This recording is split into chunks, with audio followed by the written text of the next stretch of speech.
नमस्कार, मैं आप सभी का स्वागत है। मैं हूं अतिउल्लाह खान, चीफ एडिटर दैनिक विस्तार। आइए सुनते हैं कल्पना मिश्रा का रिपोर्ट किसानों के बारे में। 22 किसान बॉर्डर पर आंदोलन करते करते मर गए। बंगाल में सौरभ गांगुली जी की तबीयत खराब होती है तो पूरी सरकार ट्वीट करने लग जाती है। करना भी चाहिए, लेकिन 22 किसानों की मौत पर सरकार की जुबानों पर ताले लगे हैं। यह है किसानों के लिए सरकार का दोहरा चरित्र। खैर, आज मैं आपसे बात करूंगी कि सरकार कृषि कानून वापस क्यों नहीं लेना चाह रही है, उसकी मजबूरी क्या है। देखिए, जब सारे उद्योग धंधे फेल हो गए थे, जब सारी इंडस्ट्रीज डूब गई थी, तब भी देश के किसानों ने ही देश की अर्थव्यवस्था को संभाले रखा।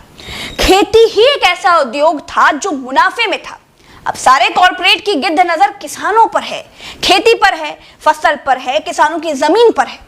देश की अर्थव्यवस्था के साथ पिछले 6-7 सालों में चीरहरण हुआ है और अर्थव्यवस्था के साथ पूरी तरह से बलात्कार किया गया है। और अपने इस इकोनॉमिक्स कोलैप्स को छुपाने के लिए किसानों को कॉर्पोरेट्स की झोली में अब फेंका जा रहा है। भारतवर्ष गर्दन तक कर्ज से डूबा हुआ है।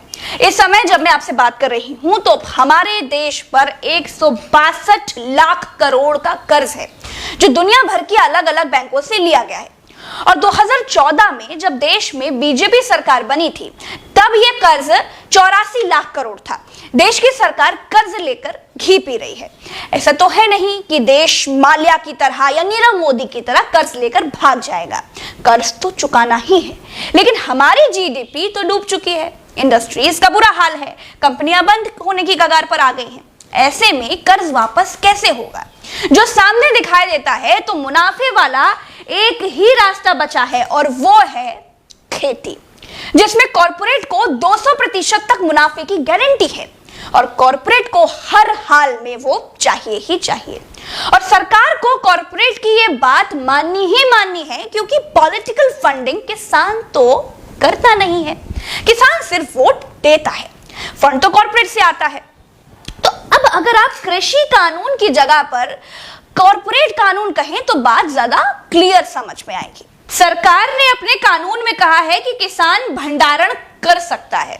अब आप होनोलुलु की सरकार तो है नहीं कि आपको यह मालूम ही नहीं है कि जिस किसान को आप जिंदा रखने के लिए 6000 की खैरात दे रहे हैं, वो भंडारण करेगा कैसे?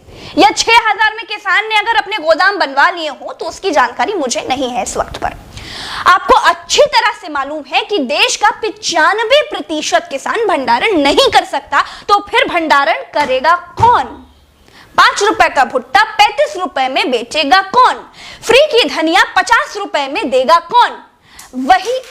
वही आपका कॉर्पोरेट, जिसको हर हाल में इस देश को मुनाफे वाला किसान चाहिए ही चाहिए।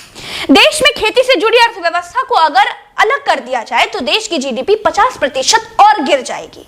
बेरोजगारी जो अभी 9% है, वो 35% पर पहुंच जाएगी। सरकार खेती को उन लोगों के हवाले कर देना चाहती है जो सब के सब फेल हो चुके हैं। अर्थव्यवस्था को मजबूत करने का इस वक्त पर सरकार के पास किसी तरह का कोई रोड मैप है ही नहीं। देश को जिंदा रखने के लिए सबसे बड़ी जरूरत है अन्न, और कॉर्पोरेट अब इस अन्न उद्योग पर कमांड करना चाहता है किसी भी हाल में। और जो बेवकूफ मुझसे ये कहते हैं कि एमएसपी यानी न्यूनतम समर्थन मूल्य खत्म होगा ही नहीं, वो ये बताएं कि सिलेंडर से सब्सिडी कैसे खत्म हो रही है, वो ये बताएं कि एयर इंडिया कैसे खत्म हो रहा है। जो ये कहते हैं कि मंडियां खत्म नहीं होगी, वो ये बताएं कि जियो के आगे बीएसएनएल कैसे खत्म हो रहा है। क्या आप भरोसा दिला सकते हैं कि किसान कॉर्पोरेट की हाथ का कठपुतली नहीं बन जाएगा? जो लोग पैसे से पैसा बनाते हैं, जिन लोगों को किसानों की मौतों से कोई मतलब ही नहीं है, जो लोग पैकिंग करके 5 का भुट्टा 35 में बेशर्मी से बेचते हैं, वो किसानों को पैरों की जूती नहीं बनाएंगी, इसकी क्या गारंटी है? और जो लोग आज मौन हैं, जो लोग आज ठेले से फ्री की धनिया खरीद कर मिर्ची भरकर चल देते हैं, वो ये जान लें कि यह कानून महंगाई की गारंटी है। तो ठीक है, आप मौन रहिए और महंगाई का इंतजार कीजिए। आज के लिए बस इतना ही। जय हिंद।